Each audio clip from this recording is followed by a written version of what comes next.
Ils vont nous rejoindre très très vite. Autour de moi, déjà, on a le plaisir d'avoir un nouveau Luc Le Baron qui représente FDD aujourd'hui. Et j'ai à ma gauche un autre Luc. Je suis entourée par deux Lucs aujourd'hui.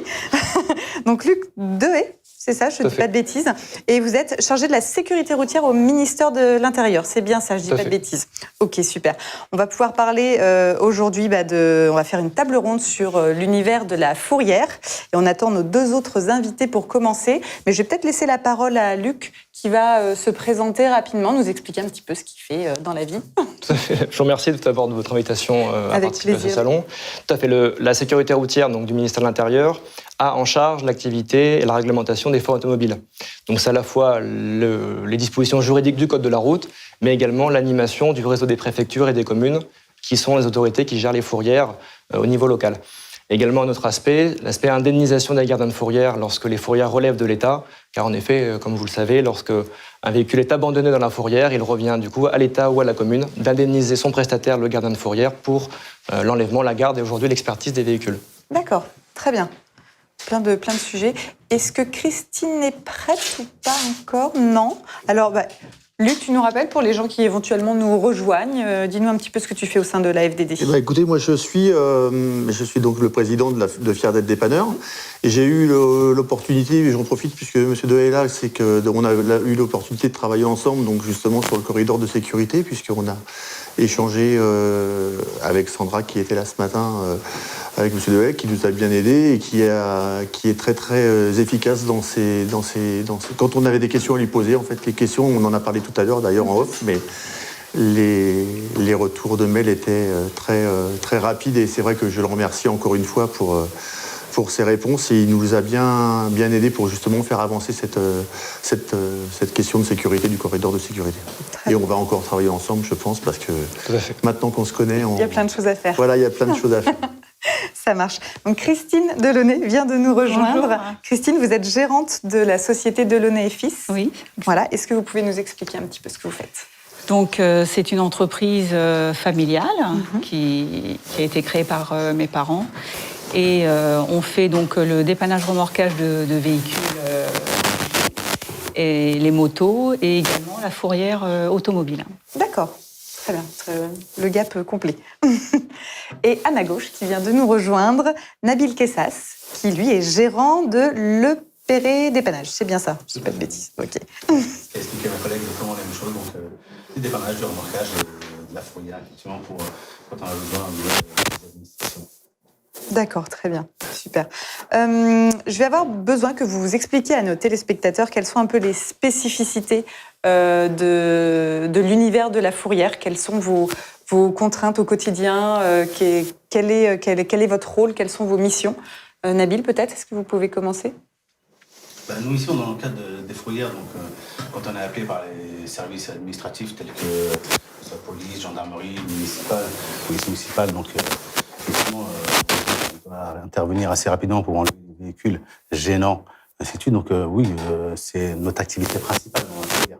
Maintenant, la fourrière, c'est un ensemble de prestations qui suit en fait le dépannage et remorquage.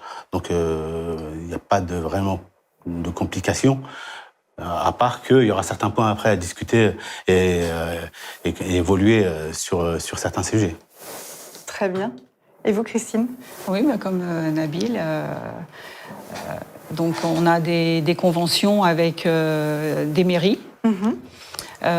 Et puis on travaille avec effectivement les forces de l'ordre, gendarmerie, commissariat, pour des stationnements gênants ou bien des interpellations suite à des refus d'obtempérer. D'accord. D'accord, très bien. Ça serait bien qu'on arrive à dresser tous ensemble. Alors là, on peut passer en mode échange entre vous. Au contraire, c'est l'idée. J'aimerais qu'on parle un petit peu à nos téléspectateurs de la différence qu'il y a entre le marché de l'assistance dépannage et le marché de la fourrière. Parce que je pense que c'est pas forcément, tout le monde n'est pas forcément au fait des différences. Donc, est-ce que quelqu'un veut commencer par... Peut-être du point de vue des autorités. Bien sûr. L'aspect fourrière, c'est tout d'abord un service public local facultatif, c'est-à-dire que les collectivités territoriales peuvent le mettre en œuvre. À défaut, c'est l'État du coup qui doit mettre en place ce service public qui participe à la fois à la protection de l'ordre public, en mettant fin à des troubles. Donc, monsieur a cité tout à l'heure le stationnement gênant, mais on a également des troubles liés à la salubrité publique, comme des véhicules épaves qui sont stationnés dans des espaces naturels, par exemple, qu'il faut les faire évacuer. Également des considérations d'ordre de sécurité routière, un alcoolémie au volant ou des stupéfiants au volant, grand excès de vitesse. Depuis quelques années, on peut mettre en fourrière pendant 7 jours ces cas-là. Donc, du point de vue de l'État, la fourrière, c'est un outil du service public qui met fin à des troubles à l'ordre et à la salubrité publique. D'accord. Le dépannage, je vais peut-être laisser mes collègues en parler. Et c'est un autre service à l'usager, je pense, que la fourrière qui a vraiment une considération très de police administrative et de police judiciaire également. On a une double compétence. Oui, le dépannage remorquage, c'est plutôt le sociétaire souscrit un contrat d'assurance. Au sein de ce contrat d'assurance, on lui propose l'assistance ou pas. Bon, à l'heure d'aujourd'hui, je pense que l'assistance est dans le packaging du contrat d'assurance que le sociétaire prend. Et ensuite, voilà, quand il tombe en panne, il compose le numéro de son assistance qui, suivant les secteurs, envoie le dépanneur qui est agréé avec eux pour dépanner la personne en panne ou accidentée sur le bord de la route. Tout à fait. Mais là, on voit qu'au niveau de l'assistance, il y a quand même aujourd'hui une organisation chez eux via leur système où c'est uniforme. Contrairement justement à ce que je voulais en venir avec vous, c'est il y a quand même un côté à travailler, je pense, au niveau de la réglementation, tout ce qui est fourrière, ainsi de suite, les enlèvements. C'est un petit peu on en discutait tout à l'heure. Oui, ce qu'on a du mal à comprendre. Sur chaque département, les lois ne sont pas différentes. Les lois sont différentes. Donc réorganiser, je pense, et harmoniser au niveau national. Et je pense que même avec des outils, apporter éventuellement des aides d'outils comme aujourd'hui on est sur le TOSOFT, avec des outils qui pourraient nous aider à harmoniser un petit peu tout ça et donner la chance à toute entreprise, respectant certains cahiers des charges, de pouvoir évoluer dans ce domaine. Chaque département a un peu... Oui, on a du mal à comprendre. Chaque département a un peu ses contraintes, enfin ses façons d'agrément fourrière, etc. Et c'est ce qu'on a discuté. La législation française, en fait, n'est pas faite dans tous les départements pareil. Monsieur est dans le 78, moi je suis dans le 91. La gestion des dossiers fourrières n'est pas faite de la même façon dans le 78 que dans le 91. Par exemple, moi, dans le 91, la préfecture ne paye plus les factures fourrières. Ce sont les mairies qui font des conventions. Donc, les polices municipales gèrent les enlèvements. Et ensuite, si les personnes ne récupèrent pas leur véhicule, c'est les mairies qui payent. Dans le 78, la préfecture paye encore. Il y a aussi les mairies. Mais il y a des cas, des dossiers où la préfecture paye. Et donc, on a du mal à comprendre d'un département à un autre pourquoi la législation n'est pas du tout la même, en fait. Voilà. Tout à fait. C'est un diagnostic que nous, on partage, tout à fait, qui tient également lié au fait que c'est une compétence qui est à la fois décentralisée et déconcentrée. Décentralisée parce que les communes peuvent le mettre en place, ce qui explique pourquoi il y a des communes plus ou moins engagées dans cette politique-là, donc qui prennent à leur charge les frais et... tout finalement l'organisation de ces services publics-là, est déconcentrée parce que ce sont les préfets qui, au niveau local, font appliquer la réglementation sur le sujet. Tout à fait, il faut aussi ajouter les différences de territoire, c'est-à-dire qu'en fonction du département, et même dans un même département, on voit des cas de mise en fourrière différents, des gestions différentes par les forces de l'ordre également. Zone gendarmerie, zone police, c'est pas aussi les mêmes cas de mise en fourrière ni les mêmes cas de gestion. On a des différences dans les deux sujets. Et je rejoins tout à fait ce que vous disiez, monsieur, sur le fait que l'outil est de nature à harmoniser cela. Et on en parlera peut-être tout à l'heure, mais voilà, le ministère apporte un projet de cette nature pour essayer à la fois d'harmoniser les procédures et également simplifier les tâches qui sont, on l'a vu tout à l'heure, un peu chronophages. On a parlé tout à l'heure de la facturation électronique. On en a d'autres où on voit beaucoup de papier et trop de papier. Tout à fait. Luc, peut-être un avis sur les différences Non, je rejoins un peu ce que dit. Moi, j'aurais une question à poser à M. Day tout à l'heure, mais différentes. C'est un petit point que je voudrais avoir son avis, c'est là-dessus. Mais... D'accord, ok. Pas sur ce sujet-là précisément. Très bien. Est-ce qu'on va pouvoir aborder J'aimerais savoir quels sont les donneurs d'orgue avec qui vous interagissez au quotidien, dans vos métiers. Nabil, on peut peut-être commencer par toi. Dans les différents métiers, de toute façon, c'est un petit peu comme tout le monde. Hein. Vous n'avez pas des milliers de donneurs d'ordre. Notamment, c'est la gendarmerie, la police, tout ce qui est police municipale. Et voilà, donc c'est les plus gros, en tout cas, dans le cas de la fourrière. Après, effectivement, si on sort de ce domaine-là et on arrive au niveau assurance, oui, c'est toutes les assurances avec qui nous avons des partenariats aussi, qui nous sollicitent pour éventuellement venir en aide aux personnes qui sont en demande de secours sur la route, tout simplement. Tout à fait. Je suppose que Christine, c'est pareil pour vous, il n'y a pas de donneur d'ordre particulier. Non. On a encore un peu de particuliers aussi, mais... Oui. Particulier, garage, c'est un peu c'est de moins en moins. En fait. C'est beaucoup, les gens ont beaucoup d'assistants. Voilà. Avant, quand vous aviez 60% de particuliers qui appelaient éventuellement à l'époque où il n'y avait pas toute cette technologie, à disposition. Maintenant, aujourd'hui, ça reste bénin, c'est 10% d'appels éventuellement en tout cas dans nos activités. Donc, un client qui n'a pas une assistance dans son contrat d'assurance, c'est rare quand même. C'est très rare. Ça arrive, mais c'est vraiment très rare. On a les sociétés d'autoroute aussi qui nous appellent aussi. Pour ceux qui ont les agréments autoroute, il y a les sociétés d'autoroute qui appellent, ou les services de police ou de gendarmerie, ça dépend qui gère le secteur. Ça peut être le PC d'autoroute ou les CRS ou la gendarmerie. On a aussi ce genre d'appel aussi. D'accord. Les sociétés d'autoroute, c'est pour quel genre de cas? C'est les voitures qui tombent en panne sur les voies rapides, sur les autoroutes. Parce que les autoroutes sont concédées, donc en fait c'est un centre d'appel qui nous appelle, ou la police ou la gendarmerie, ça dépend qui gère le secteur. D'accord, très bien. Alors moi aussi j'ai quelques questions un peu plus précises pour Luc Dehaye qui est à ma gauche. Est-ce que vous auriez quelques données à nous fournir sur le marché de la fourrière? Tout à fait. D'abord, en termes de gardiens de fourrière ou de fourrières existantes, on en recense à peu près 700 sur le territoire national. D'accord. 400 relevant de l'État et un peu plus de 300 de collectivités territoriales. Elles sont inégalement réparties sur le territoire national. Par exemple, dans le Finistère, on a jusqu'à 25 sur le territoire. D'autres, on a une fourrière implantée, comme dans les Deux-Sèvres, par exemple. D'accord. Outre ça, on estime qu'il y a à peu près 500 000 mises en fourrière par an. Oui. Dont 400 000 véhicules récupérés par leurs propriétaires et 100 000 véhicules abandonnés en fourrière. Sur ces 100 000, la quasi-totalité aujourd'hui détruite en centre VHU, et seuls à peu près 2 000 sont aujourd'hui vendus par l'État, par les services du domaine. Donc on voit qu'on a des efforts à faire de notre côté pour essayer de vendre plus de véhicules qu'en détruire. C'est vrai qu'on a une question à la fois de réutilisation du parc, d'écologie, de retraitement des pièces, qu'aujourd'hui, on a une trop grande disparité entre les deux. En termes d'autorité, l'État est autorité dans 75 départements. D'accord. Donc ce qui fait que les autres départements sont couverts plutôt par des communes. D'accord. Et qu'est-ce qui explique ce nombre quand même impressionnant, 100 000 véhicules abandonnés en fourrière? Qu'est-ce qui explique que ces véhicules soient abandonnés? On a un peu de tout. On a du véhicule qui n'est pas suivi dans le système d'immatriculation des véhicules, c'est-à-dire que des personnes vendent des véhicules sans faire de déclaration de cession ou de changement de titulaire, de carte grise. Ce qui fait que ces véhicules-là, au final, n'ont pas forcément de grande valeur non plus et sont facilement abandonnés par leurs propriétaires. On a tous les véhicules qui sont maquillés aussi, qui servent à faire des opérations de type dépôt de stupéfiants dans certaines zones, donc qui sont laissés à l'abandon. Des épaves qu'on retrouve à peu près dans la nature ou au bord des routes qui sont pillées pour des pièces. Donc on a une typologie assez vaste. On a également quelques véhicules étrangers qui sont abandonnés en fourrière. Est-ce que les propriétaires les ont acquis légalement ou pas? On ne sait pas. Est-ce qu'ils ont été au courant que le véhicule est en fourrière? On ne sait pas non plus. Donc du coup, on a une variété assez grande et un très grand nombre qu'aujourd'hui on met en destruction. D'accord. Donc vous êtes chargé, vous, au ministère de l'Intérieur, de la sécurité routière. Est-ce que vous pouvez nous parler vraiment de la sécurité routière liée au domaine de la fourrière? Tout à fait. La sécurité routière donc, a multiples facettes. L'un des motifs, c'est pour faire cesser une infraction, de priver la personne de son véhicule. Donc on le prive de son permis d'un côté, ça c'est une première facilité. Une deuxième, c'est de le priver de son véhicule.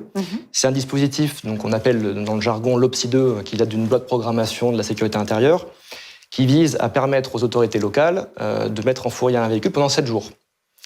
Ce qui fait que pendant ce temps-là, la personne ne peut pas le récupérer. Alors il y a eu des évolutions pour que ce véhicule reste bien 7 jours jusqu'en fourrière. Et on essaie d'étendre le maximum les cas. C'est-à-dire qu'au départ, c'était limité à des cas d'alcoolémie en récidive, par exemple. Donc il fallait prouver en bord de route. Et on étend petit à petit ce dispositif-là qui est très utile et très intéressant pour les forces de l'ordre. Grand excès de vitesse depuis 2018. Et depuis la loi d'orientation des mobilités de fin décembre 2019, pour une conduite sans permis, une conduite délictuelle, d'alcoolémie ou de stupéfiants. Les forces de l'ordre peuvent, sous l'autorisation des préfectures, mettre en fourrière pendant 7 jours. Donc on voit vraiment, nous, un aspect de prévention donc de la récidive, donc en essayant de marquer l'usager qui a commis une infraction, une première infraction alcoolémie ou stupéfiante, ça peut arriver à tout le monde, de le marquer pour lui dire que le message, c'est ne pas recommencer. Donc prévenir la récidive et dissuader derrière. Parce que la conséquence qu'on peut aussi avoir, c'est de voir son véhicule confisqué. Donc il reste 7 jours en fourrière et ça permet au procureur d'éventuellement décider plus tard de confisquer le véhicule. Donc nous, on a vraiment cet axe-là, que la fourrière est un outil de sécurité routière. C'est un outil de circulation routière également, mais on essaye d'augmenter sa capacité en termes de sécurité routière. Oui, tout à fait.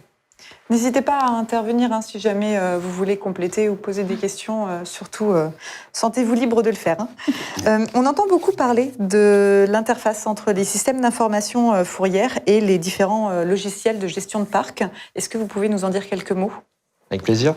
Le gouvernement a comme ambition de créer un système d'information national des fourrières automobiles. L'idée pour l'État, c'est de fournir un outil pour les autorités publiques, donc préfecture notamment et forces de l'ordre. Donc préfecture pour les aider à mieux gérer, préfecture et communes, pardon, pour les aider à mieux gérer les procédures. Donc quand on a un véhicule abandonné, c'est assez chronophage à la fois de lier sur le classement, d'envoyer des recommandés, de décider de la destruction ou de la mise en vente. Donc on va essayer d'automatiser les tâches. Côté force de l'ordre, on va les doter d'outils numériques, c'est-à-dire qu'ils auront sur leur tablette et smartphone la capacité de rédiger les documents tels que la fiche descriptive qui est papier aujourd'hui, de la rédiger directement sur l'outil. Et pour alimenter ça, on compte sur le gardien de fourrière, qui est l'outil central du coup pour alimenter ça. Donc on a deux moyens existants. Le premier, c'est utiliser l'outil éditeur, l'outil fourni par un éditeur de logiciel, qui existe déjà. Donc là, l'idée, c'est que le gardien continue d'utiliser son logiciel, mais que les données qui sont instruites intègrent notre système, qu'on traite finalement dans l'ombre, que ce soit tout à fait transparent pour le gardien de fourrière, qui rentre les champs habituels. Nous, on traite la donnée. Il est informé que le véhicule va être potentiellement détruit dans les 2 jours à venir ou vendu, ce qui lui permet de déplacer le véhicule éventuellement s'il faut le faire une visite, de le préparer avec son VHU pour le transporter. Donc on a un système d'alerte également. Pour les gardiens de fourrière qui n'auraient pas de logiciel, on leur fournira un tableau de bord assez simpliste qui leur permet du coup de noter les éléments qui nous concernent et qui seront traités ensuite. Donc ça lui fait un tableau de bord, on va dire, comme un Excel amélioré, tout simplement. Mais ces données-là, nous, on va les traiter et il aura également un système d'alerte qui sera avec. Mais l'idée pour nous, c'est pas de fournir un outil aux gardiens qui ont déjà des outils, qui sont déjà organisés sur le sujet, mais c'est d'utiliser la donnée qui aujourd'hui est partagée entre les différents acteurs pour mieux la traiter, accélérer les délais de procédure, réduire les taux de garde de véhicules abandonnés sur les parcs et en vendre plus. Donc on a toute une série d'idées. Et une troisième, un peu plus éloignée dans le temps, c'est de fournir un service à l'usager, donc à la fois lui permettre de renseigner en ligne, de requêter avec sa plaque pour savoir si le véhicule a telle fourrière ou telle fourrière, et également à terme, ce qui existe déjà dans certaines fourrières d'ailleurs, et également à terme de demander une autorisation de sortie en ligne. Plutôt que de se déplacer en commissariat pour les cas les plus simples. Alors, suite à votre discours, j'aurais une question. Suite à une réunion que j'avais eue au niveau de la préfecture de mon département, à l'heure actuelle, donc, entre le 3e et 4e jour que le véhicule rentre en fourrière, il y a un expert agréé par la préfecture du département qui passe dans les fourrières pour expertiser les véhicules, donc leur donner une valeur. Le véhicule, il repart quand son propriétaire se présente. 2, il peut repartir, mais sous condition de certaines réparations. Ou 3, il n'est pas en état de rouler, et auquel cas, c'est destruction. Là, par rapport à ce système informatique qui serait mis en place, comment sera gérée justement ces expertises? Parce que nous, en tant que fourriériste, moi, par exemple, je dirige une fourrière, je me sens pas habilitée pour dire si le véhicule est en catégorie 2 ou en catégorie 3. Ça, c'est le travail d'un expert. Ma question, c'est savoir comment ça peut être géré par ce système informatique qui va être mis en place. Tout à fait. C'est clairement pas le rôle du gardien d'évaluer la valeur d'un véhicule. Sur la procédure d'expertise, ce qui a été échangé avec les différentes organisations professionnelles de l'expertise, c'est de mettre fin au passage de l'expert en fourrière et le remplacer par un classement du véhicule qui sera automatisé. C'est-à-dire qu'aujourd'hui, on a un classement en 3 catégories, mais on se rend compte qu'on classe 90% dans la 3e catégorie, dans le véhicule évidemment épave, quoi. Donc on s'interroge déjà sur la pertinence de ce classement à l'heure actuelle. Nous, ce qu'on a souhaité, c'est essayer d'évaluer quels sont les véhicules qui sont vendables en fourrière, d'estimer un classement en fonction de l'âge du véhicule, sa marque ou sa motorisation par exemple. Est-ce que les forces de l'ordre nous ont renseigné sur son état? S'ils nous ont dit qu'il n'est pas roulant, lui, c'est pas la peine de le vendre, sauf si c'est éventuellement une Porsche qui manquerait quelques roues, donc là, on peut le vendre. Donc l'idée, c'est de travailler plutôt sur de la donnée, donc essayer d'exploiter la donnée automatiquement, ce qui fait que du coup, on supprime le passage de l'expert et les frais. Et pour certains véhicules qui seraient renseignés par les forces de l'ordre comme défaillants et dangereux, donc au moment de la prescription de bord de route, l'idée pour nous, c'est de bloquer le véhicule dans le système d'immatriculation des véhicules. Donc on lui oppose une interdiction de circuler. Et dans ce cas-là, on a un expert, mais hors de la fourrière, qui sera habilité à prescrire des réparations et vérifier que les réparations sont faites pour que le véhicule soit remis en circulation. Du coup, plutôt que d'avoir un système où on systématise le passage à un expert pour des véhicules qui sont souvent abandonnés, on privilégie un système où l'expert intervient à la demande du propriétaire sur des véhicules qui ont vocation à vraiment retourner sur la route. Donc c'est le dispositif qu'on a développé et qui a été plutôt accueilli favorablement par les OP, les organisations professionnelles. Le sigle. Il y a peut-être la possibilité de faire des photos-expertises aussi, peut-être, ou un truc comme ça, peut-être. Je sais pas, j'en sais rien. Mais... Alors à terme, oui, c'est des idées. Par exemple, ce qu'on va essayer de demander aux forces de l'ordre, c'est de faire des photos des véhicules. Donc eux, ils nous disent que le croquis, c'est pas forcément quelque chose qu'ils apprécient faire. Ils préfèrent faire des photos. Donc nous, ce qui nous va très bien. Donc ils vont faire des photos, on va les récupérer. Et je pense qu'avec l'intelligence artificielle, un jour, on pourra utiliser ces photos-là pour nous renseigner sur l'état du véhicule. Alors, ce n'est pas un développement qui sera fait à court terme, mais les technologies évoluent tellement vite que c'est tout à fait envisageable. D'où l'importance d'essayer d'uniformiser un petit peu tout ça et qu'ils soient équipés d'outils pour pouvoir arriver sur un véhicule à faire enlever. Donc déjà, de préétablir indirectement un chiffrage de ce que vaut ce véhicule-là, est-ce qu'il est en bon état, et comme ça, il n'y a pas de discussion possible à avoir avec des éventuelles dégradations. Tout à fait. Tout à fait. Est-ce qu'on a aujourd'hui une visibilité en termes de planning par rapport à tous les services que vous pensez mettre en place, dont vous nous parlez depuis tout à l'heure? Oui. La semaine prochaine, donc le 24 juin, le Conseil des ministres fera une communication sur le projet de système d'information des fourrières. Il lancera officiellement le projet par les plus hautes autorités gouvernementales. On développe, nous, le système d'information depuis le début de l'année 2020. La période de confinement n'a pas retardé le développement informatique, donc ce qui est très bien. Là, en termes de tests, on va demander aux préfectures de tester. On va partir de fin juin, début juillet, avec quelques préfectures et quelques gardiens de fourrière dans leur territoire, pour essayer de voir ce qu'on a développé, ça correspond bien aux besoins des gardiens. S'il y a des suggestions, on essaiera de les prendre en compte au maximum. Ensuite, on a un par vague. Donc l'idée, c'est de fonctionner par vague. Donc 1er octobre, on a une cible, octobre-novembre, de déploiement dans 10 préfectures. On a choisi à la fois par leurs besoins en termes d'automatisation des tâches, parce qu'ils ont des très gros volumes, comme le 93 ou le 94, ou d'autres qui sont marqués par des territoires plus ruraux, où le besoin est différent, mais on a besoin de tester sur un échantillon de 10 également. Donc le Finistère, par exemple, l'Indre-et-Loire, ou le 86, la Vienne, va nous aider là-dessus. Ces départements ne sont pas marqués par les mêmes types de mise en fourrière, mais qui vont nous apporter une autre vision sur le métier. Et ensuite, une fois qu'on a ces 10 préfectures, l'idée, c'est entre le 1er janvier 2021 et le 1er avril 2021, de développer sur l'ensemble du territoire national, un petit peu en grappe au final. Donc, de manière progressive. L'idée, c'est pas qu'il y ait de Big Bang, parce que c'est jamais très bon. C'est d'accompagner au maximum l'ensemble des acteurs, parce que ça implique, mine de rien, de raccorder toutes les fourrières de France, au maximum. Tout à fait. Je pense que pour les collectivités, ce ne sera pas obligatoire d'y adhérer, donc elles pourront faire le choix, si elles ont déjà quelque chose qui fonctionne très bien, de ne pas adhérer au système, même si nous, on les incite évidemment à le faire. Puis ensuite, il faudra accorder l'ensemble des forces de l'ordre, les doter d'outils sur leurs tablettes et smartphones. Donc pour les policiers et gendarmes, nous, c'est facile parce que c'est nos agents habituels. Policiers municipaux, c'est des gens qu'on n'a pas sous notre autorité, mais qui on travaille également très bien parce que le but, c'est qu'ils aient les mêmes outils que les policiers nationaux. Clairement, on ne peut pas distinguer les deux. Donc voilà, on va avancer petit à petit aussi et on va enrichir le système de fonctionnalités au fur et à mesure des années 2021-2022 pour arriver à la dématérialisation complète, je dirais, de l'activité. Eh ben, tous ces projets s'inscrivent vraiment dans la digitalisation du métier de dépannage, notamment en ce qui concerne l'univers de la fourrière. Peut-être que vous avez des choses à nous faire part sur ce sujet-là. J'ai eu dernièrement une expérience où une ville nous a contactés pour pouvoir faire une proposition en ce qui concerne effectivement le relèvement des véhicules pour le stationnement gênant, donc notamment une police municipale. Et effectivement, quand je leur ai proposé le fait, via notre éditeur avec qui on travaille aujourd'hui, de voir un petit peu sur un autre principe, donc pour les enlèvements de véhicules qu'ils ont souvent gênants chez eux, donc qui restent plus de 7 jours sur place, qui nous disent oui, on aurait éventuellement tant de voitures enlevées. Je dis, donc c'est là, je leur ai proposé, pourquoi pas réfléchir éventuellement à mettre en place, via notre éditeur, un système de missionnement automatique, où vous entrez avec votre ordinateur les véhicules que vous avez enlevés, qui arrivent directement chez nous informatisés, et nous on intervient, on enlève les véhicules.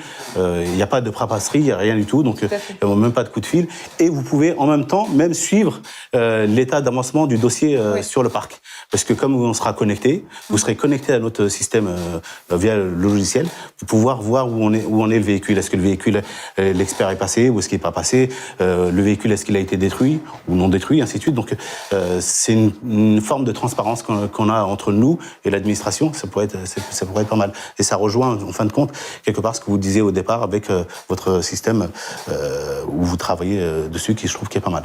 Tout à fait.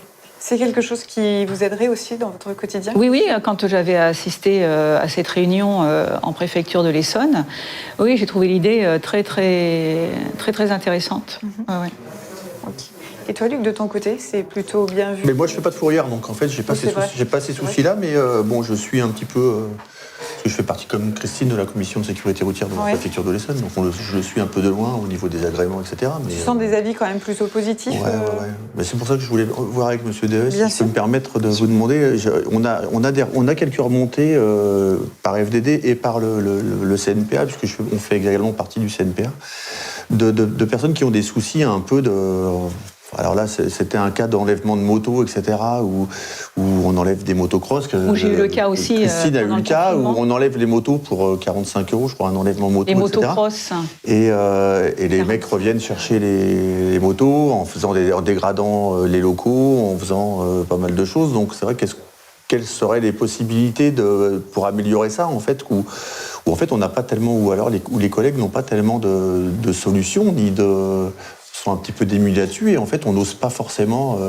Alors ça marche pour les motos. Moi j'ai eu le feu pour une voiture qu'on avait enlevée sur l'autoroute où il y avait de la drogue dedans, et où les gars sont revenus, m'ont foutu le feu, ça a brûlé 12 voitures. Mais je crois qu'on a tous eu au moins une fois le cas avec dans des problèmes de fourrière ou d'enlèvement. Mais c'est vrai que suivant, pareil, les départements, je sais qu'à côté de chez moi, j'ai le 77. Le commissariat conserve les motos cross au sein de leur commissariat, et ils gèrent de A à Z donc les enlèvements jusqu'à la restitution. Par contre, le commissariat avec lequel je travaille dans le 91, eux ne veulent pas faire ce système parce qu'ils disent que c'est trop lourd en administratif. Mais c'est vrai que c'est compliqué parce qu'on enlève une motocross pour 45,70 € et ils reviennent 48 heures après parce que les forces de l'ordre leur ont dit que les motos seraient confisquées et qu'ils les récupéreraient jamais. Donc ils viennent les récupérer dans la nuit. En général, c'est 1h30, 2h du matin. Et ils vous cassent pour 3-4 000 € de dégâts. Donc, c'est vrai que... Une réponse peut-être Oui, tout à fait. Non, clairement, c'est tous ces véhicules-là qui sont utilisés dans le cadre de rodéo notamment, c'est là où on les voit. C'est une vraie calamité urbaine. C'est très dangereux pour les personnes qui le font et pour les riverains. Là-dessus, le gouvernement a une position assez active, je trouve, sur l'aspect rodéo, donc avec des lois qui ont été faites pour mieux punir les auteurs d'infractions. Et c'est de ne confisquer aussi les véhicules, donc en faisant une peine de confiscation obligatoire, mais ce que les juridictions ne prononcent pas toujours. Suite, dans le cadre du confinement, il y a eu beaucoup d'actes de rodéo qui ont été commis pendant la période de confinement, ce qui a amené M. Castaner à mandater 2 députés pour travailler sur le sujet. Malheureusement, les problèmes que vous avez cités, ils sont assez fréquents, de vélos de moto qui rentrent sans forcément un propriétaire, et il y a une démarche qui est faite administrative rapidement, et la personne vient, récupère une moto. On ne sait même pas si elle était elle à l'origine d'ailleurs, hein. Des fois on a des cas comme ça qui apparaissent. Ouais. Donc là on va essayer de travailler avec, sur le fichier qui s'appelle le fichier DICEM, qui enregistre tous ces véhicules-là, pour essayer de bloquer finalement la récupération de ces véhicules-là, lorsque les personnes, quand il y a la verbalisation en bord de route, il appartient à personne, mais 2 jours après, quand il est en fourrière, il a quelqu'un. Oui. Donc ça, c'est un vrai problème. Pareil, où celui qui conduit, c'est le frère ou la sœur, ou ainsi de suite, et c'est pas le vrai propriétaire qui a arrêté. Là, on est coincé aussi pour confisquer. Oui, tout à fait. On essaie d'améliorer ces cas-là. De même, laisser les détruire plus rapidement. Donc nous, on incite la justice à ne pas les conserver trop longtemps, mais à les détruire assez rapidement, parce que c'est là où on a des problèmes de vol ou de dégradation. De même, sur les cas de véhicules confisqués à titre judiciaire pour des cas de stupéfiants, nous, ce qu'on demande aux forces de l'ordre, c'est de faire les relevés d'empreintes assez rapidement, parce que finalement, pourquoi ils viennent détruire le véhicule? C'est parce que l'empreinte n'a pas été prise. Oui. Donc du coup, ils détruisent les preuves avant qu'il y ait un problème. Donc on essaye d'agir, ça prend du temps, mais moi je trouve que c'est très utile aussi de relayer tous ces problèmes-là, parce que même si on a une vision sur l'ensemble des territoires, on n'a pas forcément tous les remontées qui arrivent à l'instant T, on ne peut pas tout alimenter. Donc plus on a de retours, mieux c'est. C'est la logique en tout cas qu'on avait échangé tout à l'heure. C'est très bien. Et clairement, voilà, on essaye. On peut regretter évidemment que les incendies de fourrière également, on a noté 2 gros incendies depuis le début d'année, qui sont quand même assez terribles, parce que voilà, pour cacher un véhicule, on en crame 500. Oui, c'est ça. Voilà. Ça fait beaucoup de dégâts. On a un collègue sur Moulins, justement, qui en a eu, je sais plus, 200, je crois. 200 voitures de cramées, quoi. Ça fait beaucoup de dégâts. Une voiture qui avait été mise en fourrière. Donc là, de tempérer, un truc comme ça. Les forces de l'ordre essaient de faire les enquêtes les plus poussées possibles pour retrouver l'auteur. Donc, ils les retrouvent et les traduisent devant la justice, mais malheureusement, des fois, le temps judiciaire n'est pas celui que nous, on souhaiterait avoir. Oui, tout à fait. Donc, après, c'est des contraintes qui sont autres, qui se comprennent aussi du point de vue judiciaire. Tout à fait. On a encore le temps pour une dernière question, si l'un d'entre vous a une dernière question, une dernière remarque à nous faire part. Moi, ça va pour l'instant. Non, on a fait un peu le tour, effectivement. Bon, je n'ai plus qu'à vous remercier tous les 4. Merci à vous. Merci. Ces informations, je pense que les téléspectateurs seront ravis de cet échange. On l'espère. Merci à tous. Et puis, on se retrouve très vite. On envoie le magnéto.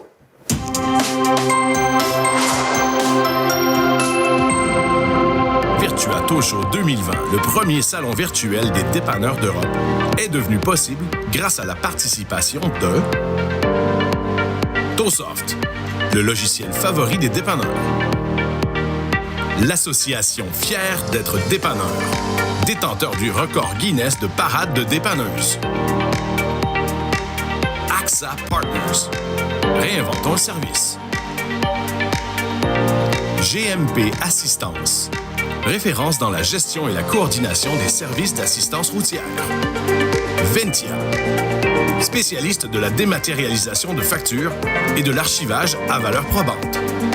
AFNOR Certification, l'acteur de référence dans la certification en France et à l'international. Deals, accessoires et équipements pour le dépannage automobile et poids lourds. Taxi by Spotlock, spécialiste de la mobilité dans le cadre du taxi. Ozella, des vêtements pro comme une seconde peau. Xi, créer de la valeur à partir des données de vos véhicules connectés. Mon Studio TV, le studio TV qui vous ressemble. Et TOSoft.tv, la nouvelle plateforme de contenu spécialisé pour les dépanneurs du monde.